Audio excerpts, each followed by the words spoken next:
If you thought one video was enough to cover all the hidden details in the latest Avengers movie, then you didn't see Endgame. And if you didn't see the movie, go do that now, before you watch more of this video.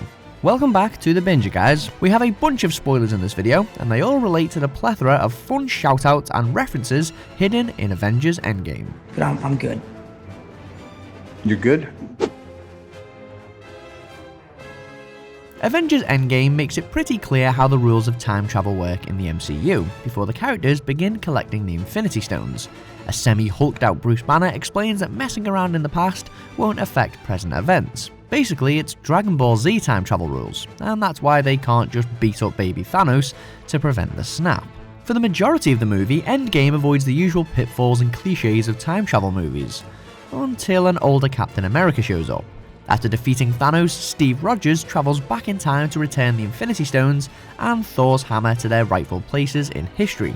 However, instead of returning to the present, he travels to the 1940s and continues his relationship with Peggy Carter. At the very end of the film, a now elderly Steve Rogers passes on his iconic shield to Falcon, making Sam Wilson the next Captain America. This is a really touching moment in a movie filled with tear-jerking scenes, until you stop to think about it and realise it doesn't make any sense. Captain America wouldn't be an old man in the main MCU timeline, because his presence in the past would create an alternate timeline.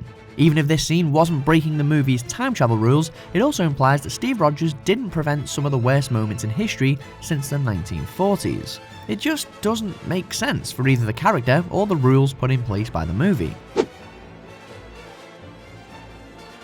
Avengers Endgame is the first movie in the franchise to lack any kind of mid or post-credits scene. Instead, fans are treated to a montage of the Marvel heroes and some of their best moments in the franchise.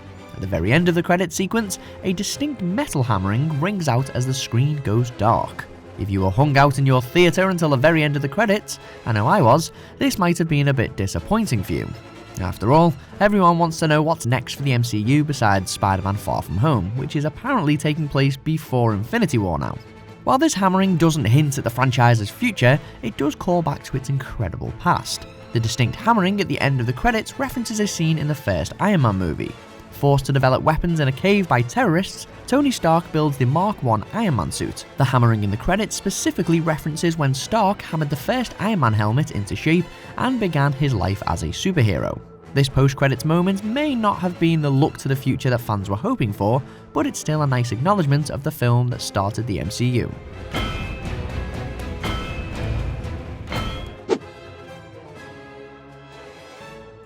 It's a running joke in the MCU that characters mistake Rocket Raccoon for other animals, which is kind of understandable since Rocket might be the only anthropomorphized raccoon in the universe. Then again, anyone who's ever seen a raccoon could tell you that Rocket clearly is one. During Avengers Infinity War, the god of thunder Thor meets up with the Guardians of the Galaxy after Thanos destroys his ship.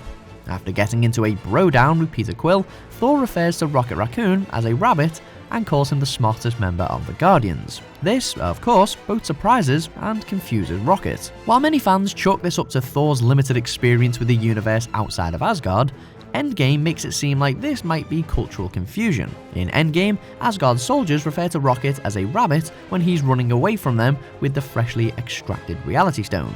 This, of course, begs the question, does Asgard not have raccoons? Like, it's made out to be a major city, you'd think they'd have raccoons, rats, and other scavenging animals. But apparently not, and it looks like bunnies are the closest thing they have to raccoons. That's a fake laugh. Almost no one predicted Endgame's 5-year time skip, and that a good amount of the film would focus on our heroes grieving over their failure. This twist was arguably the most surprising moment in the entire movie, and made the story feel much more grounded and human. Getting reintroduced to each of the surviving heroes and seeing how they were coping with the tragedy was a heart-wrenching experience for most of us. While some heroes were well adjusted, like Bruce Banner, others, like Black Widow and Thor, could not bring themselves to move on. Captain America at least managed to turn his grief into something productive and became a group counselor for those struggling with the loss of half of humanity. However, Steve Rogers didn't start counseling on his own. The idea to give back and help other people as a means to cope was actually suggested to him by Sam Wilson in the beginning of Captain America: The Winter Soldier. Once the two finish their morning run, Falcon informs Rogers that it might help him to adjust to a civilian life if he starts counseling other troubled veterans. Clearly, Sam's suggestion resonated with Steve, and he likely took that wisdom into consideration consideration when he decided to pass on the Captain America mantle to Sam Wilson. During the time heist, the future Captain America has to swipe the Mind Stone from a group of S.H.I.E.L.D. agents that he knows are HYDRA sleeper cells.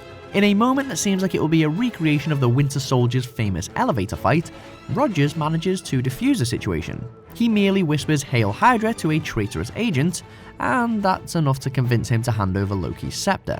This is a great moment in the movie that magnificently and hilariously subverts the audience's expectations. Comic fans will also know that it also plays into the recent controversy surrounding Captain America. In the Captain America Steve Rogers run of comics, we learn that reality was warped and that Captain America was made into a HYDRA agent. He betrayed his fellow hero S.H.I.E.L.D. and rapidly started working towards world domination. Needless to say, a lot of people were upset about this interpretation of Steve Rogers.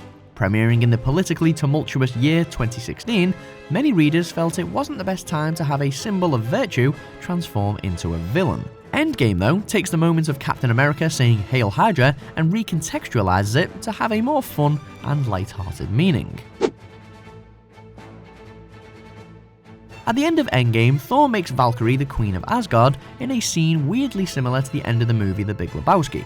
She asks where Thor will go, and he reveals that he plans on bumming around through space with the Guardians of the Galaxy. There's then a joke about how the group is now something more like the Asgardians of the Galaxy.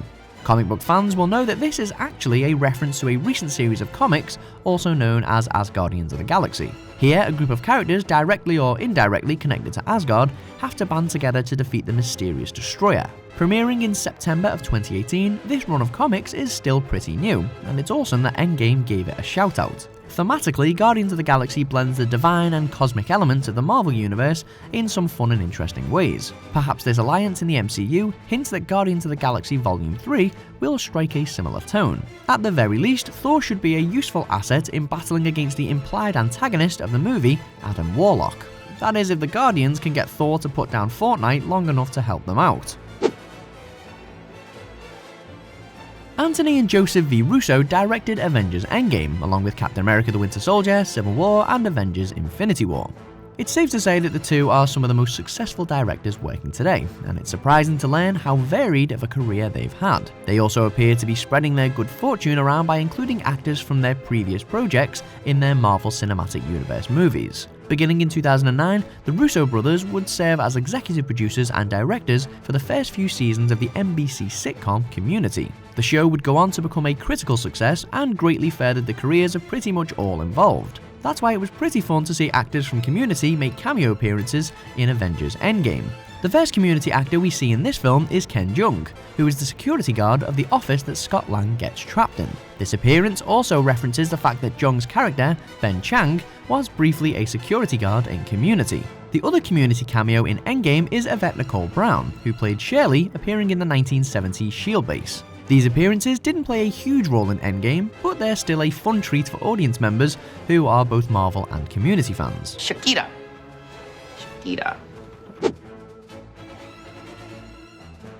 Although it doesn't come up in the movies much, both Captain America and Spider-Man are from New York City. In the brief moments where the two weren't beating each other up in Captain America Civil War, they momentarily bonded over them both calling New York their home. Peter Parker mentions that he's from Queens, while Steve Rogers remarks that he's from Brooklyn. Towards the end of Avengers Endgame, the two characters briefly reconnect on friendlier terms, with Captain America referring to the younger hero as Queens. It's a small moment in the film, but does showcase the tremendous amount of care and detail put into this movie. Avengers Endgame is as much a celebration of the previous decade of the MCU as it is a step towards its future. There are loads of references and callbacks to previous events and movies in the franchise, and this is one of the best of them. It's a fun and connecting moment that shows that there's no animosity between these two fan-favourite superheroes. Now, if only they could have gotten Doctor Strange in on the NYC bonding train. And Iron Man too, although it's not super clear where exactly Tony Stark grew up or where he lives in the Iron Man movies. When the Avengers travel back in time and meet previous versions of themselves to obtain the Infinity Stones, there are a lot of jokes about the past versions of themselves. One of the jokes centers on how flattering or unflattering Captain America's old costume was. At this remark, Scott Lang disagrees and instead emphatically insists that Steve Rogers has America's ass. This joke actually ties into one of the first big controversies of the MCU that appeared during the promotions of the first Avengers movie. A good number of people criticised the more erotic posing of Black Widow in marketing material as opposed to the more heroic positions of the other Avengers. Although not much really came of these criticisms, future movies did dial down the male gaze when focusing on Black Widow. This remark about the version of Captain America who appeared in the first Avengers movie seems like an attempt at diffusing that criticism. It does point out that all of the original Avengers were sexualized to one extent or another, and is an acknowledgement of that decision.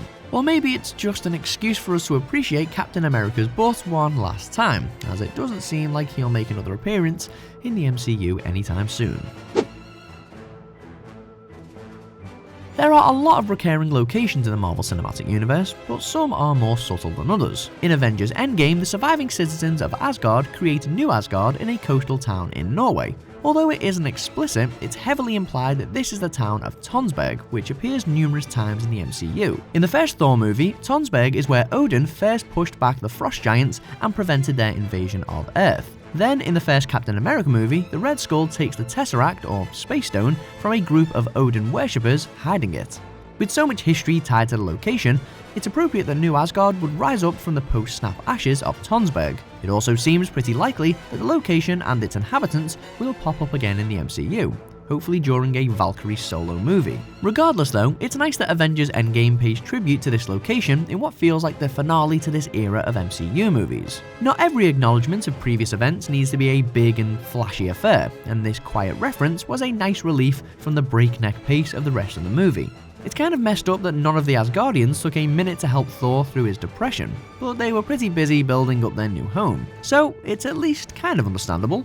So, what do you think of all the hidden references in Avengers Endgame? Please let us know in the comments section below, and while you're down there, be sure to like this video and subscribe to the Binger YouTube channel. And be sure to keep an eye out for all sorts of Endgame content coming your way. See you next time.